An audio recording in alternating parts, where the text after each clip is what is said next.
How has it changed your life? Well, first of all, like, want to approach, you approach a pretty girl, and then all of a sudden it comes out that you're a J6er. Yeah. Some might be into it, but not many. This is you up here coming in. Yeah. And that's really storming. And you're on rooms right now? Yeah. So this was my apartment. My bed was right here. They literally had a guy with a machine gun pointed at me right here while I was sleeping in my bed. We're the FBI, we're outside, we're surrounding your house. Daniel Christmann's life hasn't been the same since January 6, 2021. They took me straight to FBI headquarters to question me. Yeah. A libertarian plumber from Brooklyn, Christmann was among the thousands who entered the Capitol that day. But despite getting raided by the FBI and sent to prison, Dan maintains his innocence. Felt like I really didn't do anything wrong. We went to Brooklyn to find out what life is like for Dan today and why he's suing the government. We're suing the Department of Justice, yeah. He showed us exclusive footage of the Capitol riot and gave us an inside look at the biggest FBI investigation in U.S. history. That sent a paramilitary force in after me. Now, before we go any further, we want to issue a disclaimer. We're not endorsing Christmann's version of events in this video. On this channel, we've interviewed Black Panthers, Antifa members, hillbillies with rebel flags, and Osama bin Laden's neighbors in Pakistan who believe he's still alive. We talk to all kinds of people, provide key facts and context for these conversations, but let you judge them for yourselves. So with that out of the way, let's go to Brooklyn.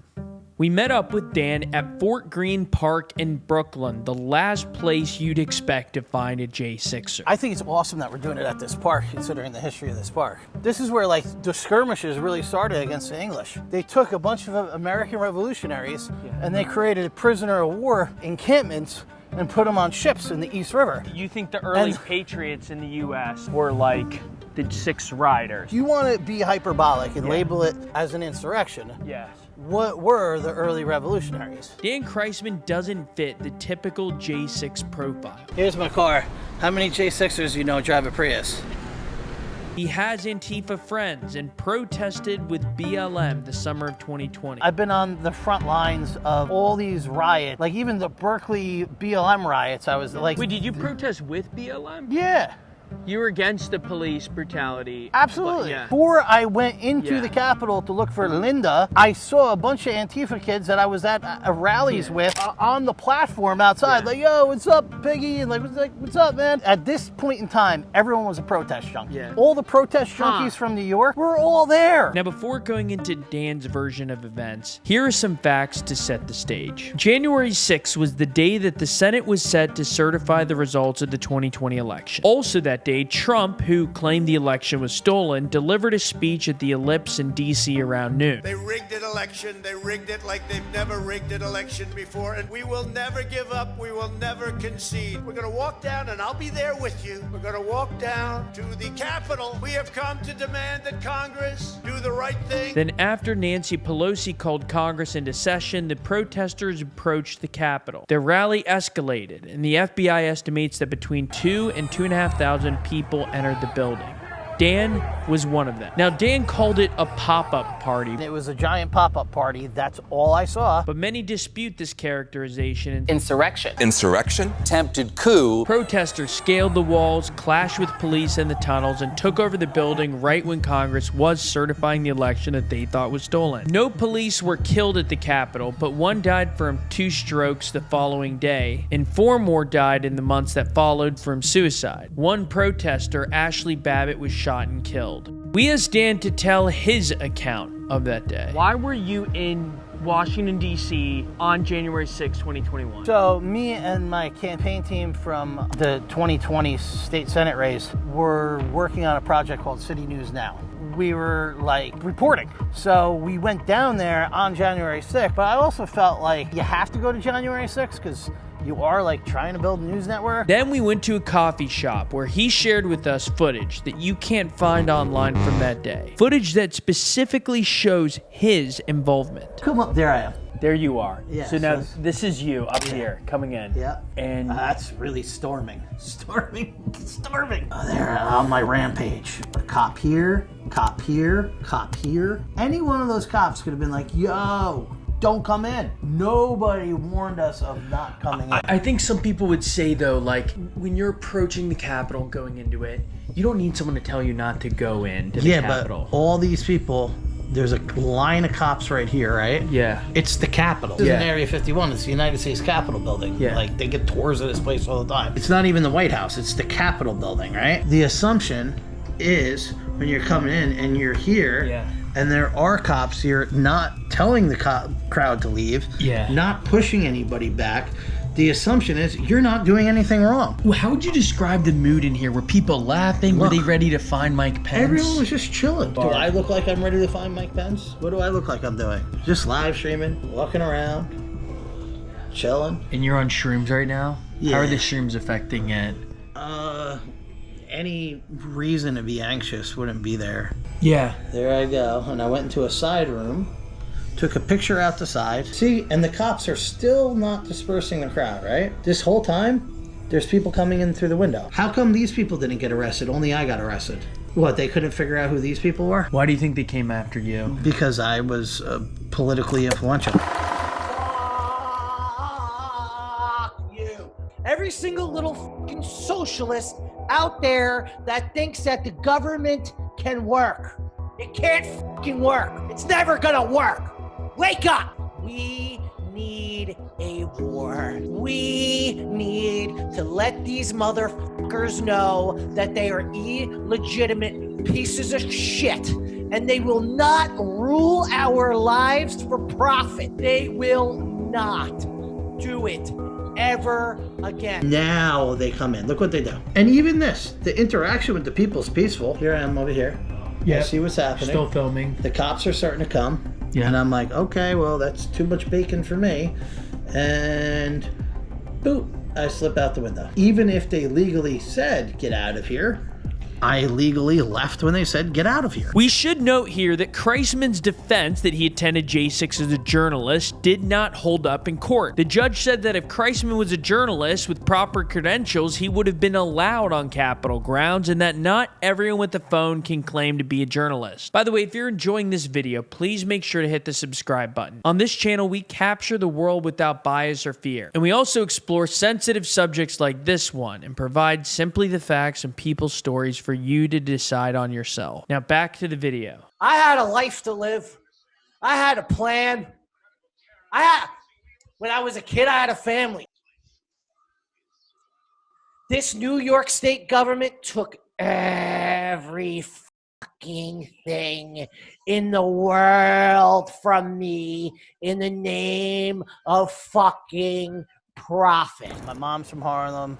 My dad's from up there. My parents had a really ugly divorce, so basically it was like bad. My mom like put the screws to my dad so he couldn't see us anymore.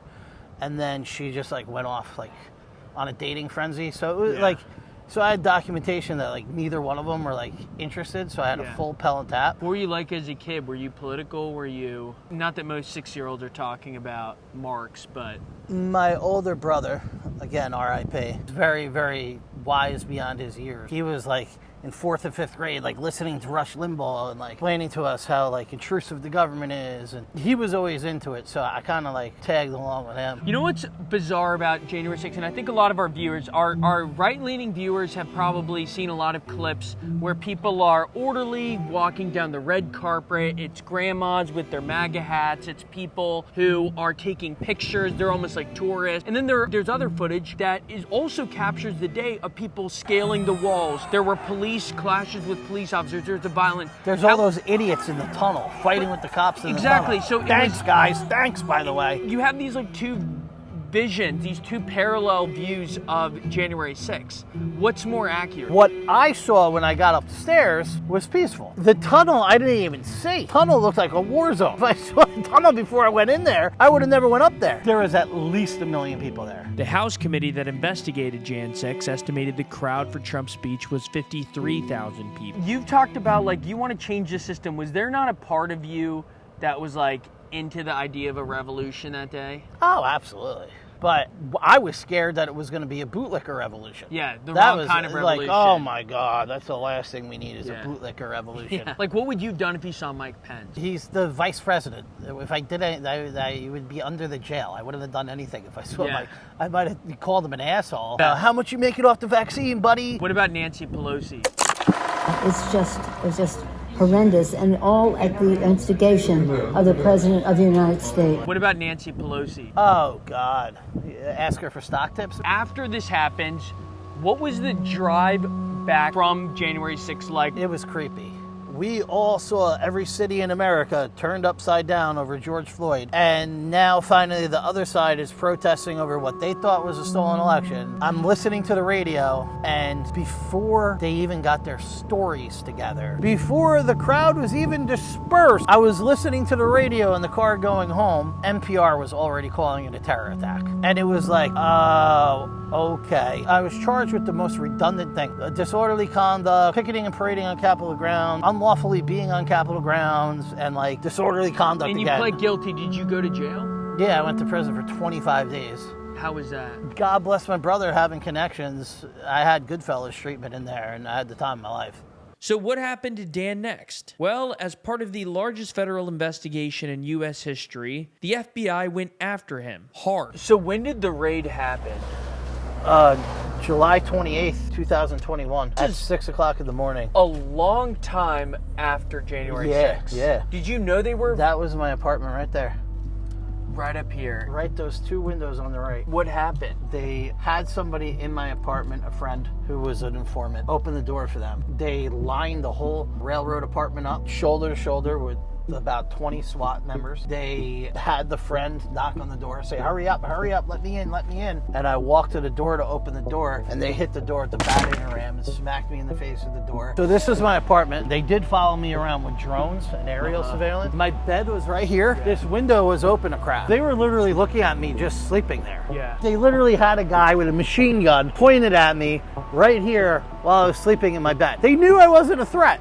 They could have just been like, yo, wake up, dude. We're the FBI. We're outside. We're surrounding your house. Think about if guns went off here. The people in that apartment, the people upstairs. They took me straight to FBI headquarters to question me. Yeah. What did they ask you? I did sign the release to be like, all right, like, what's going on here? Because I thought I'd be able to walk out of there because, like, I had nothing to do with this kid. I signed the release, and then they showed the picture of me going through the window, and I'm like, you really, like, treated me like Osama bin Laden for this? I just said to him, like, where were you when we were protesting all over the city? How come this is so illegal? Why didn't they use a PA system at the Capitol? This is an unlawful gathering. You must disperse immediately. I'm like, the cops just let us walk into the building, dude. They didn't care. Did you know you were being followed in the days prior? One of the Dominican guys on the street warned me. He's like, yo, man, it looks like you're being watched, man. And I just thought he was crazy. Don't you think they have to aggressively pursue people who are in the Capitol on a day